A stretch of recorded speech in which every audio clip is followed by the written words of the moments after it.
A white Cybertruck crashed at an intersection with the BMW X3.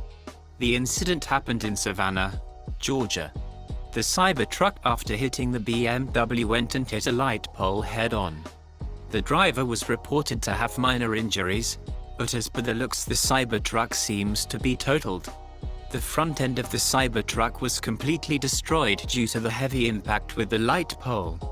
The extreme forces ripped off the passenger side front tire from the chassis. Since the front end crumbled just as it should, the battery and motors should be fine. The windshield is shattered. There is some rear body damage and the rear wheel is hanging at an odd angle. The steering rack looks totaled, probably the front suspension mounting points, the front air suspenders, the cooling system, probably the dashboard. The airbags deployed are all the signs of a totaled vehicle.